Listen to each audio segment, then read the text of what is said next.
Mari kita satu dalam doa. Puji syukur kami panjatkan kehadirat-Mu Tuhan pada siang hari yang berbahagia ini. Tuhan memberi kami kesempatan kembali untuk mendengarkan kebenaran firman-Mu. Karena iman kami meyakini firman itu kuasa Allah yang menyelamatkan setiap orang percaya. Maka dari itu Bapa, penuhi kami dengan hikmat marifat sorgawi. Roh hikmat, pewahyuan, pengenalan akan Allah turun atas kehidupan setiap kami. Pakai mulut bibir hamba-Mu untuk memperkatakan firman-Mu. Urapan yang spesial turun sehingga kami dimengerti bahkan dimampukan untuk menjadi pelaku firman-Mu. Dalam nama Tuhan Yesus, mari umat Tuhan yang percaya kita katakan amin. Shalom. Puji Tuhan, hari ini saya dipercaya untuk menyampaikan kebenaran firman Tuhan di gereja GKA Petra ini. Saya pendeta pembantu di gereja ini. Nama saya Gani Simanjuntak. Saya rasa saudara terkasih sudah mengenal siapa saya. Kita langsung saja kepada Alkitab kita yang diambil dari kitab 2 Timotius 3 ayat yang ke-15 sampai ayat yang ke-17. 2 Timotius 3 ayat yang 15 sampai ayat yang ke-17. Saya bacakan. Ingatlah juga bahwa dari kecil engkau sudah mengenal kitab suci yang dapat memberi hikmat kepadamu dan menuntun engkau kepada keselamatan oleh iman kepada Kristus Yesus. Segala tulisan yang diilhamkan Allah memang bermanfaat untuk mengajar, untuk menyatakan kesalahan, untuk memperbaiki kelakuan, dan untuk mendidik orang dalam kebenaran. Dengan demikian tiap-tiap manusia kepunyaan Allah diperlengkapi untuk setiap perbuatan baik. Saudara terkasih, hari ini saya menyampaikan satu judul tema yang berbicara tentang firman Tuhan sebagai sumber kehidupan. Nah, saudara terkasih, jelas dikatakan firman Tuhan sebagai sumber kehidupan. Itu tema yang akan saya sampaikan. Sumber itu adalah sesuatu yang menentukan segalanya dalam hidup kita. Contoh, air adalah sumber kehidupan. Artinya kalau kita tidak minum kira-kira bisa hidup enggak? Kita akan mati. Nah, saudara terkasih, begitu juga dengan tema hari ini. Firman Tuhan sebagai sumber kehidupan. Artinya tanpa firman Tuhan kita tidak akan bisa hidup yang benar. Kenapa?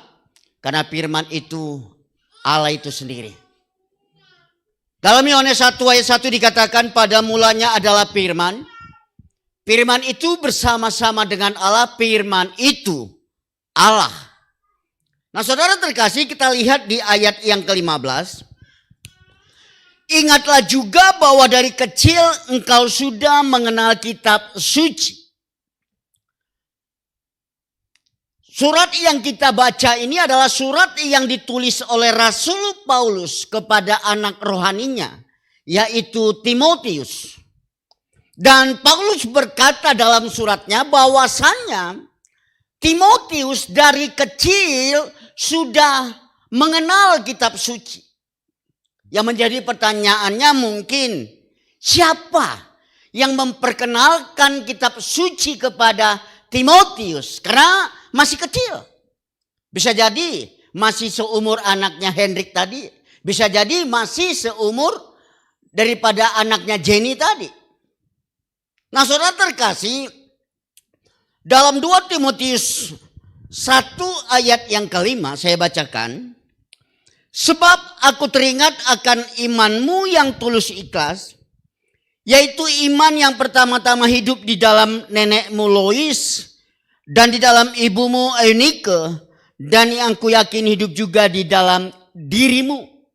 Artinya Timotius pertama sekali dia mempelajari, dia mengenal kitab suci. Dimulai dari neneknya. Amin. Yang kedua, Timotius bisa mengenal kitab suci. Karena ibunya lah yang mengajarkan Timotius tentang kebenaran firman Tuhan.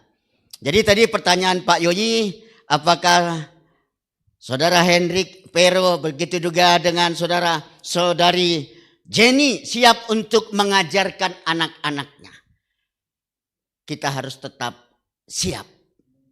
Amin, Bu Jenny, Hendrik. Nah saudara terkasih, coba kita lihat dalam Ulangan 6 seperti yang disampaikan oleh Pak Yoyi tadi. Ulangan 6 ayat 1. Saya bacakan.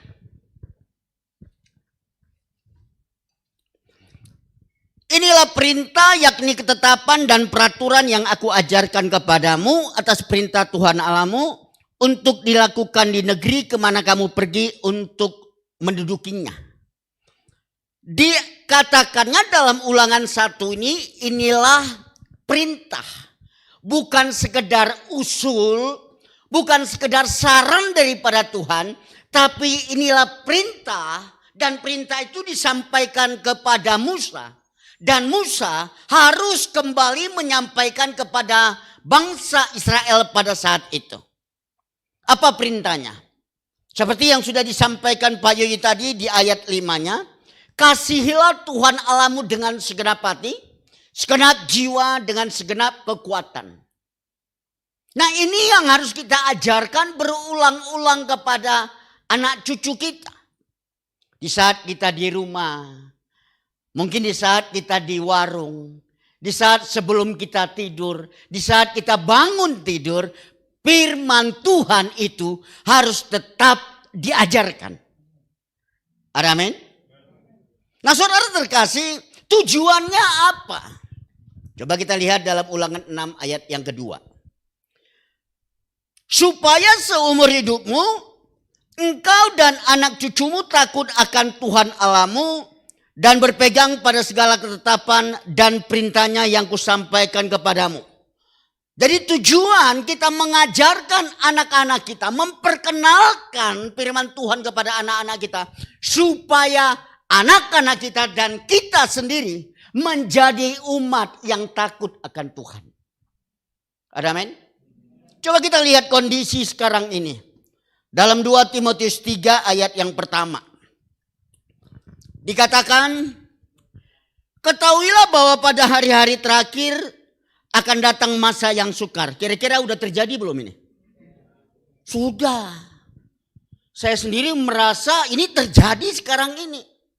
Saya sebagai seorang pedagang, jadi saudara nanti bisa lihat saya nanti juga selesai ibadah, saya buka baju, kembali jadi pedagang. Tapi sorenya nanti kembali lagi jadi pendeta. Itu udah kodratnya. Kenapa? Saya sebagai seorang suami juga, seorang ayah, harus menafkahin anak istri saya. Nah saya juga sebagai seorang hamba Tuhan yang dipanggil Tuhan, saya juga harus tetap konsisten di dalam pelayanan. Karena itu adalah panggilan. Nah saudara terkasih, dikatakan ketahuilah pada hari-hari terakhir akan datang masa yang sukar. Di dalam berbisnis seperti sekarang ini, jelas saya sendiri merasakan zaman ini terjadi sekarang ini. Kalau di zaman dulu kita bisa menawarkan sesuatu, umpamanya barang yang mau kita jual minimalnya harga 10.000. Ini berapa? Kita bisa tawarkan 200.000, padahal 10.000 bisa dijual. Sekarang orang mau belanja, dia lihat dulu lah jada. Masker harganya, dakbil harganya sekian. Lalu datang ke dagangan, Pak ini berapa? Ini 20.000. Ya di Lazada 10 biji. Coba. Kalau dulu kita dari satu jenis barang kita bisa menghasilkan uang dalam keuntungan kelipatan yang besar. Karena dalam prinsip dagang, carilah barang semurah mungkin untuk dijual semahal mungkin. Sekarang gak berlaku. Lah kita mau nawarkan tinggi-tinggi, Pak ini dia Pak kalau gak percaya. Ya udah gak bisa ngomong. Sekarang toko-toko dimanapun yang ada di Indonesia ini bahkan di dunia ini sepi. Banyak orang sekarang buka tokonya di pinggir-pinggir jalan. Itu berbicara tentang ekonomi yang terjadi di akhir zaman ini. Coba bayangkan sekarang. Kemarin saya dapat berita dari istri saya kalau kontrak rumah naik 100.000. Ya 100.000 juga sekarang gede loh. Ya. Yang mana pertama saya tinggal di situ cuma 700.000. Sekarang jadi 1,5 juta. Lah sekarang kalau anak saya Martin sekarang umurnya mau 18. 5 tahun kemudian bisa nggak 1,5 juta lagi? Nggak mungkin. Lalu ada nggak jaminan di 5 tahun ke depan kita lebih gampang atau lebih susah cari uang? Nah maka daripada itu saudara terkasih, kita harus menanamkan kebenaran firman Tuhan dalam kehidupan anak-anak kita supaya anak-anak kita menjadi anak yang takut akan Tuhan. Jangan sampai nanti di dalam kondisi yang sulit itu berlaku hukum apa? Copet mencopet. Seperti yang saya alamin dulu. Jangan sampai apa? Tipu menipu. Kenapa tidak memiliki karakter Kristus? Kenapa? Tidak dididik dari kecil tentang firman Tuhan. Tidak dikenalkan firman Tuhan. Saudara terkasih, tadi saya sampaikan dalam tema hari ini. Firman Tuhan sebagai sumber kehidupan. Yang menjadi pertanyaannya adalah, kira-kira firman Tuhan itu bisa menjadi sumber apa dalam kehidupan kita? Sekali lagi saya katakan, kira-kira firman Tuhan itu bisa menjadi sumber apa dalam kehidupan kita? Coba kita lihat dalam 2 Timotius 3 ayat yang pertama. Boleh sayang, Mama Martin, minta minum dong. Harus ada campur tangan juga nih dari penolongnya. Iya. Oke. Sweet. Coba kita lihat 2 Timotius 3 ayat yang ke-15. Ketahuilah bahwa pada hari-hari terakhir akan datang masa yang sukar. Bukan. Ayat 1. Ayat 15. Ingatlah juga bahwa dari kecil engkau sudah mengenal kitab suci yang dapat memberi hikmat kepadamu.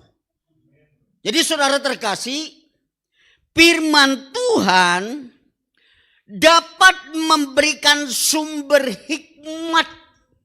Waktu kita intim, waktu kita memiliki hubungan yang intim, kita mengerti, kita memahami firman Tuhan itu. Firman Tuhan itu akan memberikan hikmat kepada saudara dan saya. Hikmat itu dibutuhkan. Waktu saya lihat dalam Kamus Besar Bahasa Indonesia, apa arti hikmat? Dalam Kamus Besar Bahasa Indonesia saya temukan arti hikmat itu adalah kebijaksanaan.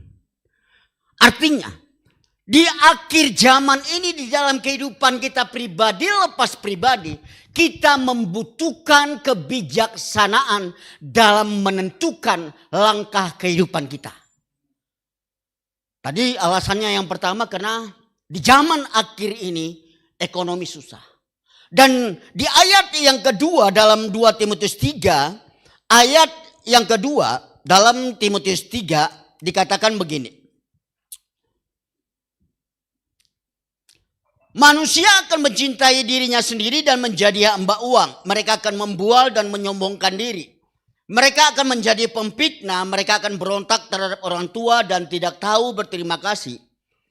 Tidak memperdulikan agama, tidak tahu mengasihi, tidak mau berdamai, suka menjelekkan orang, tidak dapat mengekang diri, garang, tidak suka yang baik, suka mengkhianat, tidak berpikir panjang, berlagak tahu, lebih menuruti hawa nafsu daripada menuruti Allah.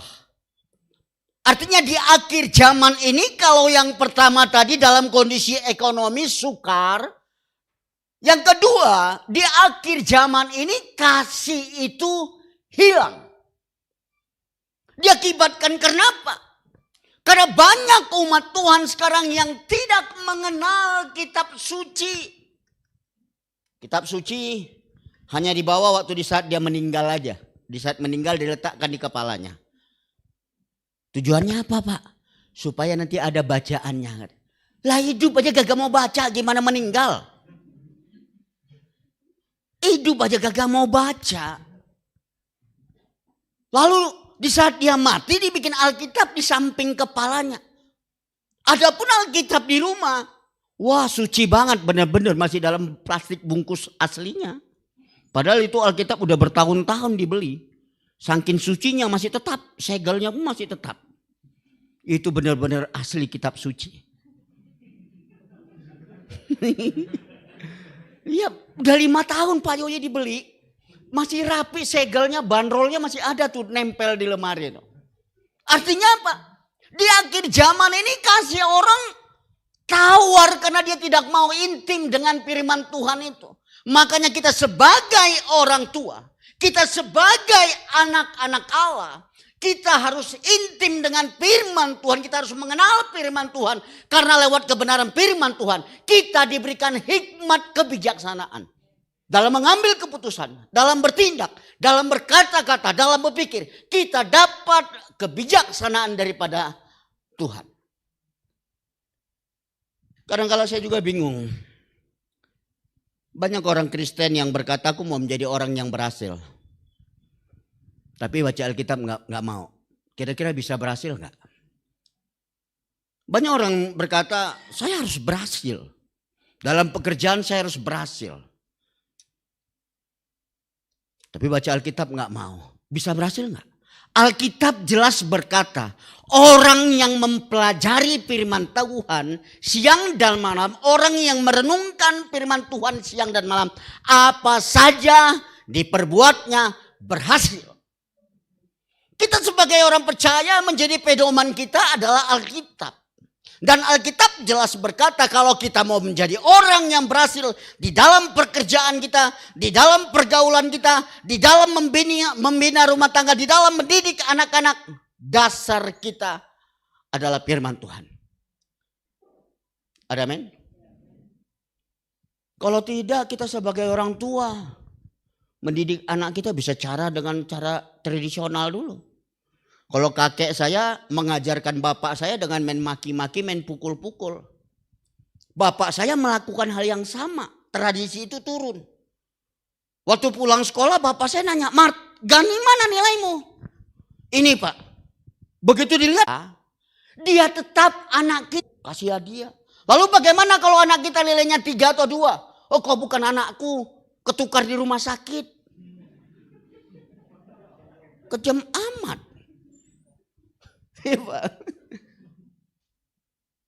Biar gimana pun dia anak kita. Nilainya berapapun dia anak kita. Ada amin? Karena itu yang saya lakukan dulu kepada anak saya Martin. Gak apa-apa sayangnya. Dulu waktu masih kelas 1 SD. Berapa nilai bang? Nilai 0 apa-apa. Hore peluk. Ajak ke Carrefour. Pilih main-mainan. Kalau saya dulu dapat nilai 5 aja. Kena tendangan balik. Karena tradisi dari nenek moyang cara mengajarkan anak-anak itu. Nah saudara kita yang sudah percaya kepada Kristus yang menjadi anak-anak Allah. Marilah kita mendidik anak-anak kita. Memperkenalkan anak-anak kita. Dan kita sendiri harus intim kepada firman Tuhan. Karena cuma firman Tuhan yang memberi hikmat kebijaksanaan dalam kehidupan kita secara pribadi. Yang kedua, kira-kira firman Tuhan itu bisa memberi hikmat. Kira-kira firman Tuhan itu bisa memberi sumber apa dalam kehidupan kita? Coba kita lihat dalam 2 Timotius 3 ayat yang ke-15 kembali.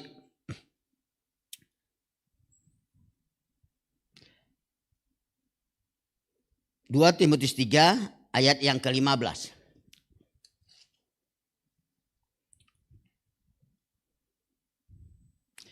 Ingatlah juga bahwa dari kecil engkau sudah mengenal kitab suci yang dapat memberi hikmat kepadamu dan menuntun engkau kepada keselamatan oleh iman kepada Kristus Yesus. Poin yang kedua, firman Tuhan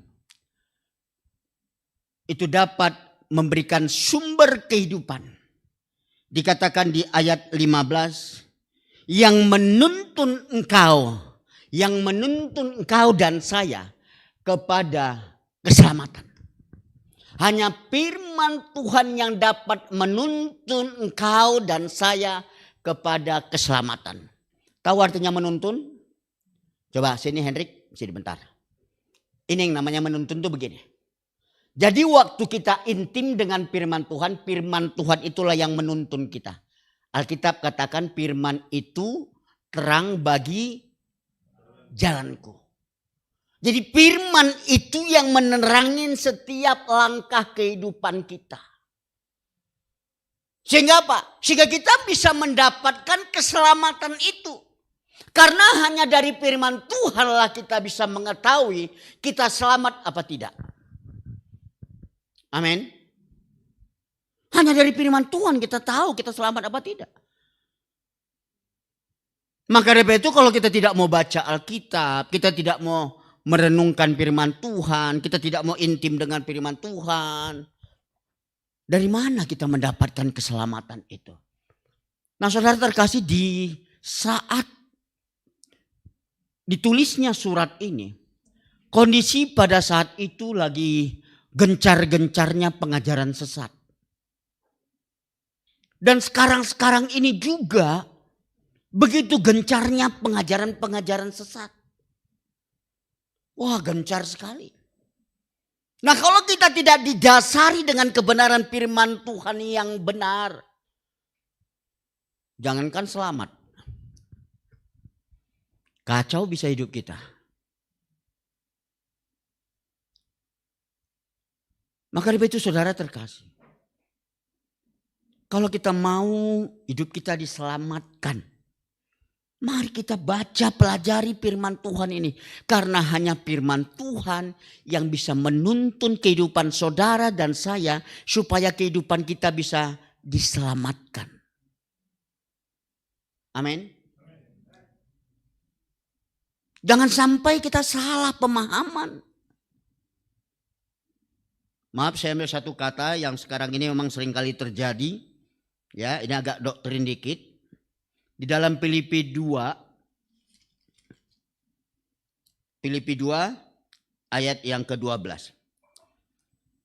Hai saudara-saudaraku yang kukasihi, kamu senantiasa taat. Karena itu tetaplah kerjakanlah keselamatanmu dengan takut dan gentar. Bukan saja seperti waktu aku masih hadir, tetapi terlebih pula sekarang waktu aku tidak hadir. Ini banyak menjadi perdebatan teologi. Ada orang yang berkata kamu harus mengerjakan keselamatanmu. Dengan cara apa Pak? Dengan takut dan gentar. Kamu harus rajin baca Alkitab supaya kamu selamat. Kamu harus berpuasa, kamu harus melayani supaya kamu selamat. Sementara dalam ayat yang lain, dalam Efesus 2 ayat 8 dan 9, jelas dikatakan keselamatan itu adalah anugerah. Artinya apa? Pemberian Allah cuma-cuma. Yesus mati di salib untuk menebus dosa saudara dan saya. Dan dikatakan dalam Filipi 2 tadi, kita harus mengerjakan keselamatan kita dengan takut dan gentar. Coba kita baca di ayat 13-nya. Dikatakan di ayat 13-nya dikatakan, karena Allah yang mengerjakan di dalam kamu baik kemauan maupun pekerjaan menurut kerelaannya. Allah yang mengerjakan keselamatan itu lewat kematian Yesus di kayu salib. Bukan dengan jeripaya kita rajin beribadah. Kita lihat aja banyak orang rajin ibadah, mencuri mah jalan terus. Kedukun jalan terus. Selingkuh mah jalan terus. Rajin ibadah, melayanin. Jangankan jemaatnya, hamba Tuhannya sendiri. selingkuh sama singernya lagi. Ada. Tapi ada yang lucu. Dalam camp Pria Sejati, seorang bapak pembicara berkata, kenalkan itu ketua sinode saya dulu. Saya di bawah naungannya dulu satu gereja. Puji Tuhan. Saya diangkat menjadi ketua sinode menggantikan bapak itu. Bukan karena saya lebih baik dari bapak itu. Penyebabnya karena bapak itu ketahuan selingkuh dipecat jadi ketua sinode. Saya selingkuh nggak ketahuan, saya diangkat jadi ketua sinode. Nah itu pembicaranya sendiri yang bilang seperti itu. Kalau enggak dari mana saya tahu? Enggak jaminan. Saudara terkasih, mulai hari ini kita mengambil keputusan. Mari kita mengenal lebih dalam tentang kebenaran firman Tuhan. Agar kita tidak disesatkan dengan perkataan-perkataan muluk. Agar tidak disesatkan dengan dongeng nenek-nenek moyang kita. Seperti yang tertulis dalam kitab Timotius ini. Pengajaran pada saat itu begitu banyaknya pengajaran sesat. Tapi Timotius dia tetap teguh kepada imannya. Yang dia dapat waktu dia masih kecil. Amin. Nah saudara terkasih yang ketiga, poin yang ketiga. Kira-kira firman Tuhan itu bisa memberikan sumber apa dalam kehidupan kita? Coba kita lihat dalam 2 Timotius 3 ayat yang ke-17. 2 Timotius 3 ayat yang ke-17. Dengan demikian, tiap-tiap manusia kepunyaan Allah diperlengkapi untuk setiap perbuatan baik. Dari ayat yang saya baca ini saya ambil satu kesimpulan. Bahwasanya kebenaran firman Tuhan itu dapat menjadi sumber dikatakan yang memperlengkapi saudara dan saya untuk kita bisa berbuat baik. Amin. Tanpa kebenaran firman Tuhan, kebaikan itu secara dunia. Ada kawan datang bawa minuman keras. Saya dulu waktu jadi preman baik loh. Tiap kawan datang beli minuman keras, saya juga nggak mau kalah. Saya pergi ke warung, minta cincang kambing. Dia bawa minuman keras, saya bawa cincang kambing. Datang kawan satu lagi yang baik hati. Dia bawa rokok. Komplit semua baik-baik semua. Tapi setelah minuman keras, ketiga-tiganya berantem. Nah itu yang biasanya terjadi tuh. Tadi baik-baik. Satu bawa minuman keras. Satu bawa buat, kalau orang Batak bilang itu buat tambulnya. Yang satu beli rokoknya. Setelah minum panjang lebar. Akhirnya tiga-tiganya berantem. Padahal baik loh. Nah kebaikan yang harusnya kita lakukan. Sebagai anak-anak Allah. Harusnya kita diperlengkapi dengan kebenaran firman Tuhan. Dalam Efesus 2 ayat 10. Jelas dikatakan. Kalau kita adalah ciptaan Allah. Percaya? Atau kita ciptaan Cina nih. Made in Cina. Kita made in surga loh. Kita bukan made in Cina. Bukan KW kita. Kita ori. Ya, buatan sorga. Kita diciptakan di dalam Kristus Yesus. Maksud dan tujuannya supaya kita melakukan pekerjaan baik. Bukan supaya nama kita yang terkenal, bukan supaya kita hebat. Tapi biarlah kehidupan kita yang melakukan perbuatan baik tadi. Nama Tuhan dimuliakan, nama Tuhan ditinggikan. Amin. Maka dari itu saudara terkasih, kalau kita mau berbuat baik, kita mau tobat tapi gak mau baca Alkitab, gak nyambung. Sekali lagi saya katakan, kalau kita mau tobat tapi tidak mau baca Alkitab, itu namanya nggak nyambung.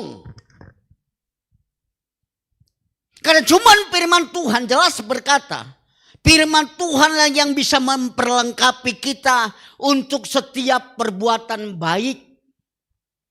Ada amin? Ada amin? Hanya cuman firman Tuhan. Jadi kalau kita tidak mau bertobat, kita nggak mau baca Alkitab, mau bertobat dari apa? Coba kita lihat Roma 1 ayat 16. Apa dikatakan di situ?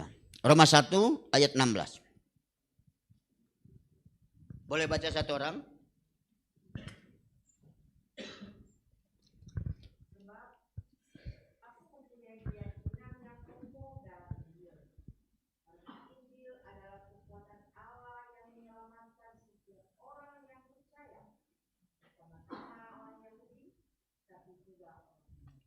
Firman Tuhan itu adalah kekuatan Allah yang menyelamatkan.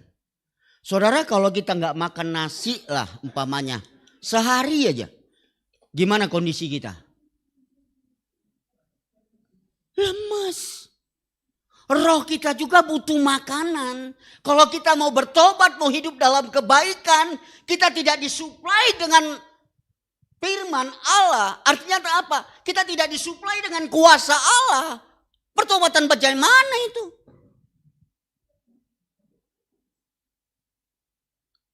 Maka dari itu saudara terkasih, saya sebagai hamba Tuhan berkata,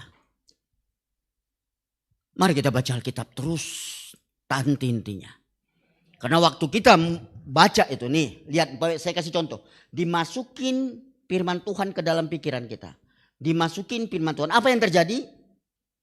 Apa yang ada di dalam pikiran kita tuh, pikiran-pikiran kotor itu pasti keluar. Contoh, ini airnya bersih.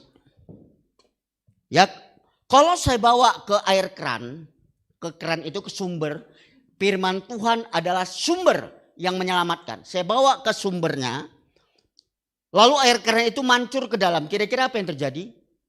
Air yang ada di dalam bertukar dengan air yang baru. Setuju nggak? Ada amin?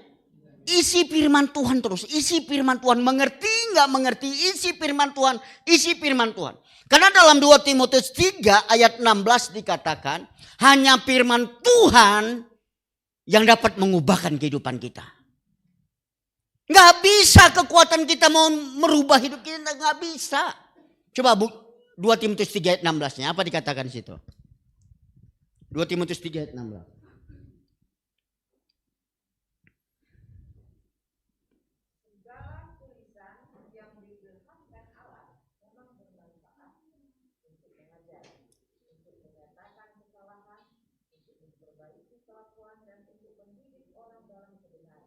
Amin. Kan jelas dikatakan untuk memperbaiki kelakuan. Kalau kita mau bertobat tapi tidak mau baca Alkitab, tidak punya waktu dengan Tuhan untuk berdoa sama Tuhan. Mau bertobat bagaimana? Jatuh bangun iya. Nanti yang disalahkan ini gerejanya nggak benar. Padahal kitanya nggak pernah mau intim dengan firman Tuhan. Ini pendetanya yang nggak benar. Selalu yang disalahkan orang lain. Gak pernah mau introspeksi diri. Pertobatan kita bisa terjadi waktu kita intim dengan firman Tuhan. Ya percaya katakan amin. Karena jelas di Alkitab dikatakan, firman Tuhan dapat memperbaiki kelakuan. Masukin aja sebanyak-banyaknya firman Tuhan itu, mengerti tidak mengerti. Masukin aja sebanyak-banyaknya. Firman Tuhan itu yang dapat merubah kelakuan kita. Bukan kita yang dapat merubah kelakuan kita. Makanya firman Tuhan tadi itu yang memperlengkapi kehidupan saudara dan saya untuk meninggalkan kehidupan kita yang lama. Jadi saudara-saudara yang mau bertobat, intim dengan firman Tuhan. Karena firman Tuhan yang bisa memperlengkapi saudara dan saya untuk bisa meninggalkan kehidupan kita yang lama. Amin. Kesimpulan pada hari ini. Kita sebagai orang tua, kita sebagai orang percaya, marilah kita seperti Timotius, belajar daripada Timotius. Karena Timotius dari kecil sudah mengenal kitab suci. Mengenal ya, bukan mengetahui. Beda mengetahui, beda mengenal. Siapa di sini yang mengenal Jokowi? Benar. Kalau saya mengenal Jokowi, nomornya pasti ada di handphone saya. Nomor saya pasti ada di handphonenya. Itu namanya mengenal. Kita ini bukan mengenal Jokowi, tahu. Kalau mengenal itu artinya punya hubungan. Itu yang disebut dengan mengenal. Jadi Timotius dari kecil sudah mengenal kitab suci. Sudah memiliki hubungan yang intim dengan kitab suci. Bukan sekedar tahu. Orang-orang yang tahu kitab suci itu tadi di lemarinya udah 5 tahun dibeli. Segel bandrolnya pun masih ada. Tapi orang yang mengenal kitab suci, kita lihat Alkitabnya juga udah jeleknya minta ampun. Tapi masih tetap dia pegang. Udah sampai kusam-kusam itu. Udah banyak coret-coretannya itu. Itu yang namanya mengenal. Punya hubungan yang erat. Punya hubungan yang intim dengan Alkitab itu. Jadi marilah kita seperti Timotius. Dari kecil mengenal kitab suci. Memiliki hubungan dengan kitab suci. Karena hanya kitab suci. Hanya kebenaran firman Tuhan. Yang dapat menuntun saudara dan saya. Untuk memiliki hikmat kebijaksanaan. Sehingga apa? Dalam Yosua 1 ayat 8 dikatakan, kita tidak lagi hidup ceroboh. Kita akan bertindak hati-hati. Amin. Yang kedua, hanya firman Tuhan yang dapat menuntun kita kepada keselamatan. Tidak ada yang bisa menuntun kita. Harta kekayaan orang tua kita, suami kita, istri kita tidak bisa menuntun kita pada keselamatan. Hanya firman Tuhan yang dapat menuntun kita kepada keselamatan. Dan yang terakhir, hanya firman Tuhan yang dapat memperlengkapi kita untuk kita dapat berbuat baik. Tuhan Yesus memberkati. Mari kita berdoa. Bapa, di dalam nama Yesus, terima kasih atas kebenaran firman-Mu yang sudah hamba-Mu sampaikan. Kami butuh kuasa Allah untuk memampukan kami tetap intim dengan firman-Mu. Karena firman itu Allah itu sendiri. Tuhan, ini kami anak-anak-Mu. Ampuni kami atas dosa dan pelanggaran kami. Yang selama ini kami tidak peduli dengan firman-Mu. Ampuni kami Bapa. Kami mau menjadi orang yang berhasil. Dan janji kebenaran firman-Mu berkata, hanya orang yang merenungkan Taurat Tuhan, hidupnya yang berhasil. Terima kasih Bapa, tanamkan di hati setiap kami. Hati jemaat-Mu, hati yang haus dan lapar akan kebenaran-Mu. Karena hanya kebenaran-Mu lah yang dapat menyelamatkan kami. Terima kasih Tuhan. Di dalam nama Tuhan Yesus. Haleluya. Amin. Tuhan Yesus memberkati.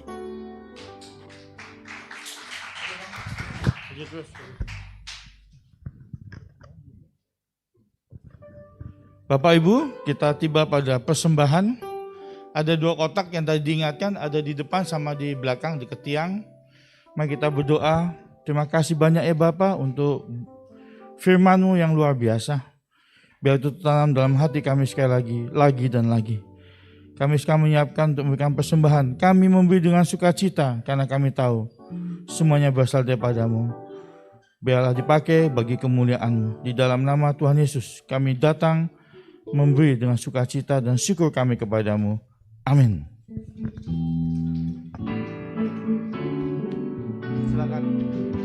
Silakan. Depan dan belakang.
Puji Tuhan. Mari kita bangkit berdiri, kita untuk ibadah pada hari ini. Coba lihat kiri kanan, katakan baca firman Tuhan ya. Jangan malas bilang. Jangan enggan, jangan ragu. Ya, kita sudah melihat kehidupan Pak Gani dan Ibu bersama anak-anak ya. Saya percaya mereka mempraktekkan apa yang dikatakan dan menjadi kesaksian bagi kita semua. Bapak Ibu, sebagai penutup, mari kita berdoa untuk bangsa ini dan keluarga kita dengan menghadirkan isi doa Bapak kami ya. Mari kita berdoa dengan Bapak kami, tapi bayangkan kita menghadirkan dengan sungguh-sungguh. Tuhan, dikuduskanlah nama-Mu di bangsa ini. Datanglah kerajaan-Mu, jadilah kehendak-Mu di keluarga kami, di bangsa ini. Mari kita bersama-sama berdoa. Bapa kami yang di surga, dikuduskanlah nama-Mu. Datanglah kerajaan-Mu, jadilah kehendak-Mu di bumi seperti di surga. Berikanlah kami pada hari ini makanan kami yang secukupnya, dan ampunilah kami akan kesalahan kami, seperti kami juga mengampuni orang yang bersalah kepada kami. Dan janganlah membawa kami ke dalam pencobaan, tapi lepaskanlah kami daripada yang jahat, karena Engkaulah yang punya kerajaan dan kuasa dan kemuliaan sampai selama-lamanya. Mari kita tengah-tengah tangan kita dan kita menerima berkat Tuhan. Ambillah dengan segenap hatimu, karena doa berkat ini diperuntukkan dari Tuhan untuk kita masing-masing. Spesifik, dan kita punya sumber berkat. Terimalah dengan iman, terimalah dengan kehausan, terimalah dengan syukur. Berkat ini buat kita semua. Tuhan memberkati engkau dan melindungi engkau. Tuhan menyinari engkau dengan wajah-Nya dan memberi engkau kasih karunia. Tuhan menghadapkan wajah-Nya kepadamu dan memberi engkau damai sejahtera. Amin. Grace and peace to you. Silakan. Segala rahmat, damai sejahtera, kasih-Nya limpahimu. Berkat Bapa, Anak, dan Roh Kudus. Amin. Amin. Amin. Katakan, grace and peace to you. Happy Sunday. Bapak Ibu, nanti ada makanan ala kadarnya. Hanya